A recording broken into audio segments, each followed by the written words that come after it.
Hey folks, this is BestInSlot and welcome back to our Jurassic World Evolution 2 Mod Spotlight series. A big day today. We're going to be checking out 9 different mods and like 10 or 11 new species. Lots and lots of stuff going on. A really jam-packed day to say the least. But before we dig into that, quick disclaimer as per usual, mods can possibly break your game, particularly when the game has a big update. If it does break your game, it's not my fault, it's not the mod maker's fault, and it's not Frontier's fault. Hooray!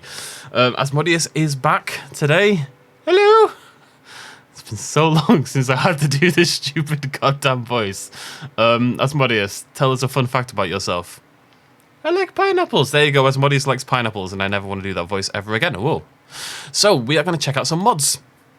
Much to see, and the first one is a really cool species pack, and that is the Tiny and Mighty pack by HyperSGYT, containing 4 new species, 2 of them tiny, 2 of them big.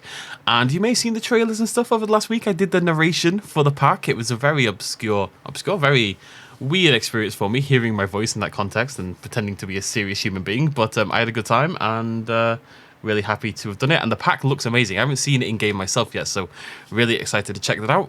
We're going to start things off with Ajnabia.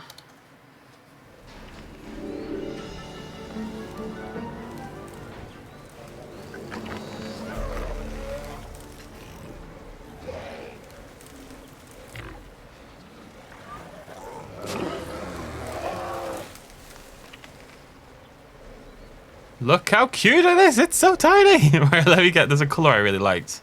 Where are you? This one. I think that is a beautiful Hadrosaurus. So, Ajnabia, a late Cretaceous Moroccan hadrosaur. And that was really surprising when Ajnabia was first discovered, because Africa, back in the day, was separated entirely from the rest of the world by water. And they'd assumed hadrosaurs didn't exist in Africa because they hadn't been able to cross over and get to Africa in the first place. So, Ajnabia, when it... Oh, are we getting a social animation here? Ajnabia, when it arrived, was like, wow, okay, so there are hadrosaurs in Africa, seemingly. That was new news at the time. One of, if not the smallest hadrosaur to ever exist, as you can probably tell. Beautifully, I mean, this patterning, this coloration is absolutely beautiful. It really does look official, if not better. Eat it, bite his tail. You get him, buddy. Obviously, animations... social animation stuff like that for custom dinosaurs don't tend to be perfect, but what an absolute stunner. The coloration is beautiful, such variety and brightness. There we go. Right, so next on our list is Layazvenator. Of course, all of today's mods will be linked down below.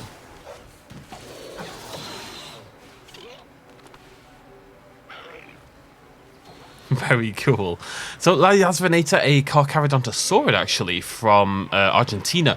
One of the smallest allosaurids to ever exist, at half the size of, say, Concavenator. If I'm honest, the wiki article for this lad is absolutely bare bones. I don't really have any information for you. There is just no information out there. You have made no dent on Wikipedia. I'm sorry to tell you, but you look phenomenal. It's very interesting to see. You know, you could scale this up to like T-Rex size, and I think it would work absolutely fine. It's quite evocatively patterned for that kind of, for like a larger dinosaur. It's a really dramatic patterning. We've even got that kind of Indoraptor stripe going on there from the eye down across the body. Loving this very over the top almost patterning with all these circles and all these rings. And then we've got that really nice undulating spike ridge down there at the back. Oh, hello. Yeah, it looks really cool. So those are our tiny creatures from the Tiny and Mighty pack. So let's check out some mighty dinosaurs instead. First up is Australotitan.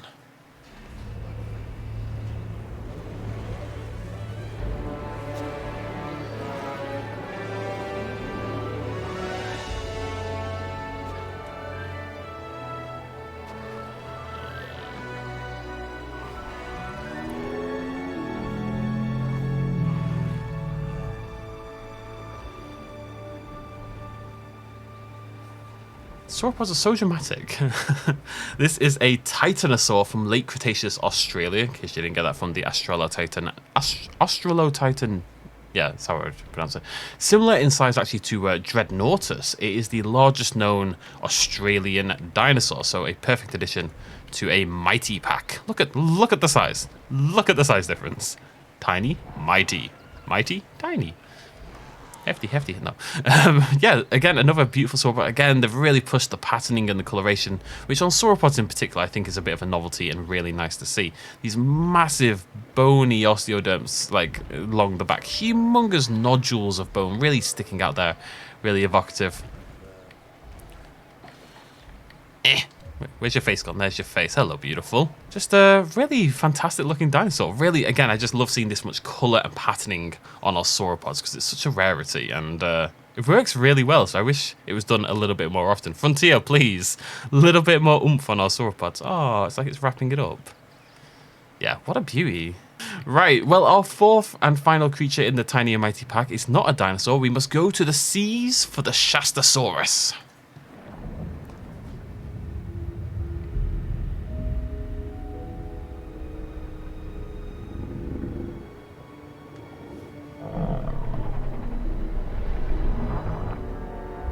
God damn, son.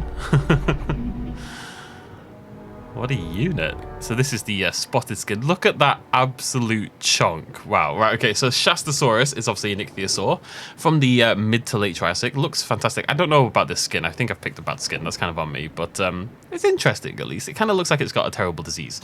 But an ichthyosaur from the mid to late Triassic. The largest known marine reptile to ever exist. Maybe. I'll explain. So, the type species for Shastasaurus is Pacificus, and it's actually pretty average in size. Sorry, Pacificus.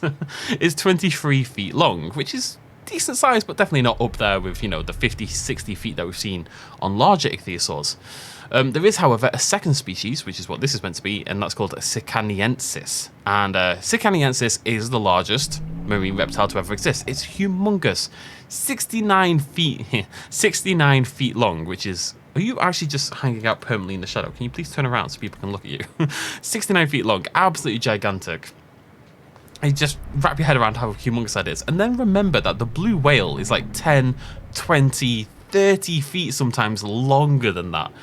And it shows you just how bonkers blue whales really are. It's absolute madness. Anyways, so Sicaniensis was, it still is, it's been banded around between Shastasaurus and another ichthyosaur you've probably heard of called Shonisaurus. And it's been banded around for decades, still debated to this day. There was a 2019 study that put Shastasaurus, that put Sicaniensis, this species, in Shastasaurus. Then there was a 2021 study, so just a couple of years ago, that put it with Shonisaurus. Basically, we can't at all make our minds up. Either Shastasaurus or Shonisaurus has the largest marine reptile in its genus, but we don't know which one. But they've decided to go for Shasta, and Shasta is cool and huge and chunk, and I love it. Right, moving on. Next terrestrial creature, please. Out of the way, La Yazvinator. Thank you very much. God, I really, really like that Astrala Titan. That is fantastic. Next up, we have the Demon Toad, Beelzebuffo. Devil Toad, I should say. Beelzebuffo. And there should be lots of them. I'm quite excited. Oh, no. Is this on the compy rig? Okay, so it does. In motion, it doesn't really work if we're totally honest, because obviously there's no rig in the world that's going to accommodate a toad, a frog, in the correct way.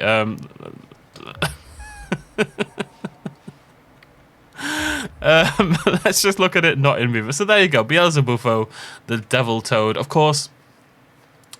From late Cretaceous Madagascar, and you'll all know that if you are avid prehistoric planet watchers. I assume, I can actually find a reason. I'm assuming it's called the devil thingy. It's got the Beelzebuffo name because of the kind of horns here above the eyes. It isn't a particularly remarkable frog in a lot of ways. It's not particularly large or anything like that. There are modern frogs that are the same size, but it would have been. Oh, sorry, I should mention this is by Angizel, who I've never actually seen any work from, so that's really cool. I love seeing new mod makers pop up on the scene. It is really cool. I really like the model of it, but it obviously doesn't work in the game. I think what you'd have to do is maybe make a gigantic one and put it on the Dimetrodon rig or something like that. Wig. I mean, when it doesn't move, it's kind of adorable. I kind of love it when it's not running. And it does work a lot better. Let's move on. Right, so moving on to our next hatchery, we're going to check out a Fairacutus.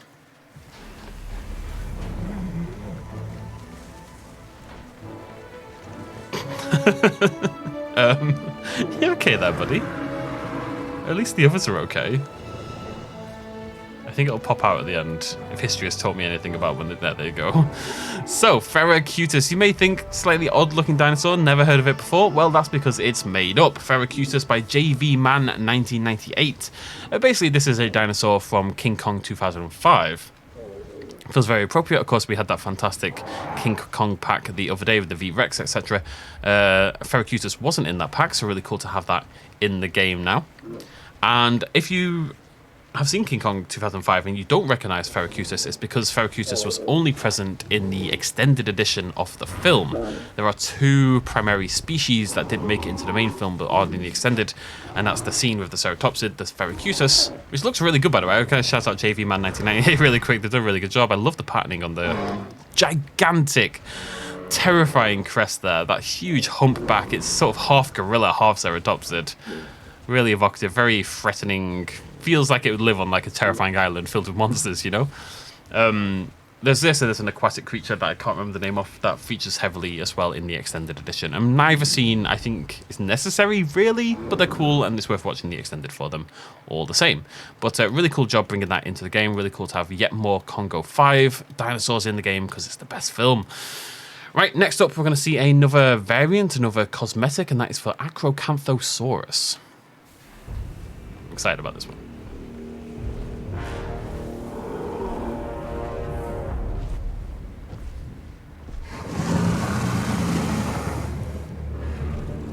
So this is Master Dute's Acrocanthosaurus, and you can see why I was excited because it is an absolute beauty. It's so beautiful. It really is such an attractive looking, no, attractive's not the words. It's a sexy, sexy dinosaur. It is though, it looks amazing.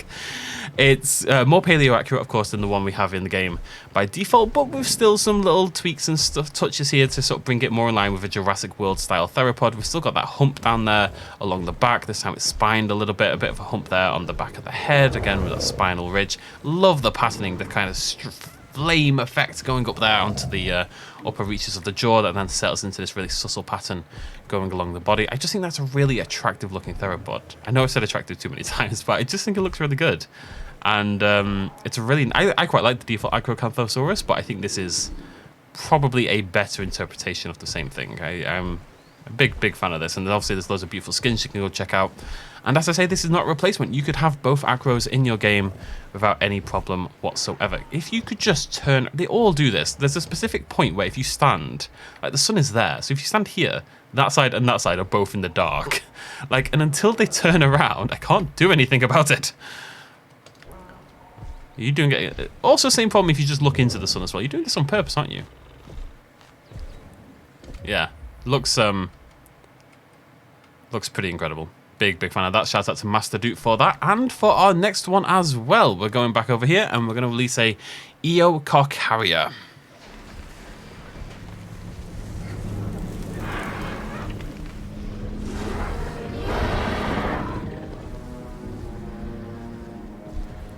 Eocarcharia, really, again, another fantastic looking. We've got a medium theropod here. I love that one on the right. Can we get over there? Yes, look at that. I love that striping down the frill, sail sort of area there, the hump at the back. And it carries on a little bit into the head. We've got those hugely prominent brow ridges. Looks like it's glaring at you permanently. We'll talk about that in just a second. But love this really realistic texture detail here across the body. It looks sort of worn and aged in a way as well. What a beautiful little... The Master Duke has been bringing their A game lately. It's got to be said. Really... just phenomenal stuff. This is on the Cavernator body, by the looks of things. Anyways, Eocarcharia, a carcharodontid from early Cretaceous Niger. It's got this swollen brow bone. And that is present on skeleton. This swollen brow bone, as it's said, that would have given the dinosaur this kind of almost menacing glare. That's how Wikipedia describes it. A menacing glare. I thought that was a little unscientific for Wikipedia, but there you go. Also, Eocarcharia, you might recognize Carcharia, of course, shark for carcharodontid in the first place, for Carcharodontosaurus, the shark dinosaur. Eocarcharia means dawn shark, which I just think is such a baller name. It's like now maybe my favorite dinosaur name. I've heard of Eocarcharia before, but I don't know if I knew it meant dawn shark. That's a great name. I want to be called the dawn shark. That's awesome. Anyways, right, next up, we've got a couple ceratopsids to finish things off. First up is a Cosmoceratops. Just to clarify, Earcod Carrier, Mastodute.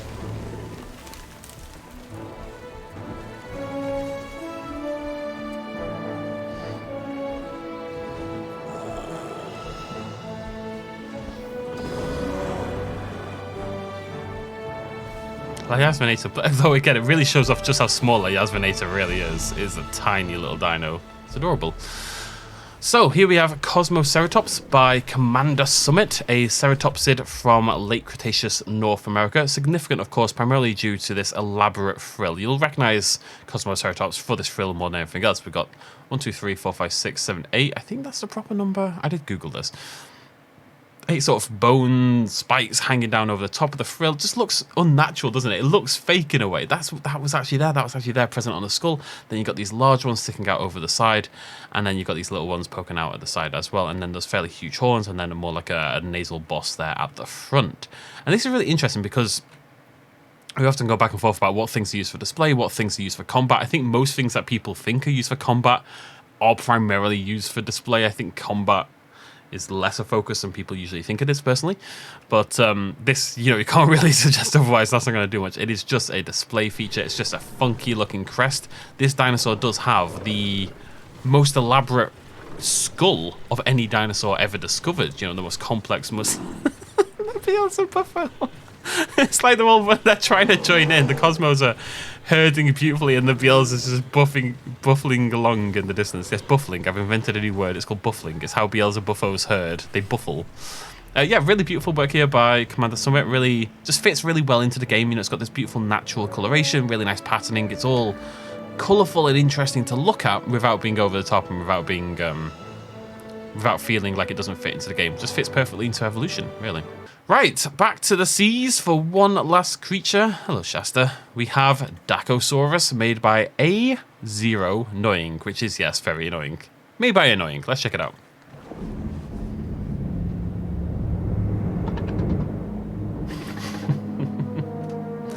It's adorable. So, Dacosaurus is a crocodilomorph from the late Jurassic, early Cretaceous of Western Europe. It's a carnivorous ocean-born predator, and its name means biter lizard. Biter lizard. And I just thought, that's so sad, because on one hand, we've got the dawn shark, and on the other hand, what is it? It's a lizard. It's got a big head and teeth. What do we call it? Biter lizard. Yes, let's go home and get a drink. You know, it's just like the work into the name and the beauty of the name is fairly separate. But really cool to have a crocodilomorph in the game either way. We don't get many crocodilomorphs, and in the slightest, I'm definitely hoping we get some in Prehistoric Planet Season 2 as well. And yeah, so this would have been a probably completely aquatic crocodilomorph. It probably spent all of its time at sea. We don't have any evidence of its nesting and eggs and stuff like that at this point in time, so we don't know whether it gave birth to live young in the ocean, like say an ichthyosaur would, or maybe it went onto land briefly to lay eggs, or to give birth to young, like say a turtle would. We don't know that for sure, but it definitely looks aquatic and ocean-born. It's just a bizarre looking creature. You know, we expect creatures to look a certain way, and this does not fit within that at all. It's really cool to see crocodilomorphs brought to life in the game with its gigantic head. And that's Dacosaurus by Annoying. So, a fantastic suite of mods today. That tiny and mighty pack. I know I narrated it, so I'm biased. But, I mean, look at that Australotitan really just standing out amongst the whole pack. All those tiny little Beelzebuffos hopping around. Yeah. That Acrocanthosaurus is fantastic. Just so much good stuff today. Really, really cool selection of mods. I know it had been a while since we last did a video, and that's probably why, but everything seems so tiny compared to it. I love this little Ashnavi as well. Just, yeah. That would go, yeah, I don't know. Right, so that is it from me today. Let me know if you enjoyed the video down below. Which is your favorite of these mods? Which is your favorite of these species? Remember, check all of these out at the link down below. There's a Google Doc that I linked down below, and that contains all the mod spotlights. Or most of them anyway. I kind of screwed up. I had 2 documents running. But it should contain all the recent mod spotlights, so you can download these for yourselves. Go give the mod makers some love over on the Nexus. And yeah, we'll be back later on this week. I promise. Planet Zoo this week. I have been working on it. And I'd love to get a Jurassic World Evolution 2 park build going. I've got some stuff in mind for that. And who knows what else? Maybe some more prehistoric planet information will come out. We'll have to wait and see. Either way, thank you very much for joining me. I will see you lovely folks very, very soon. Oh, also, side note, I've started playing the new Star Wars game over on my second channel. If you want to go check that out, that'd be cool. Thanks for joining me. Cheers, much of as always. Bye-bye.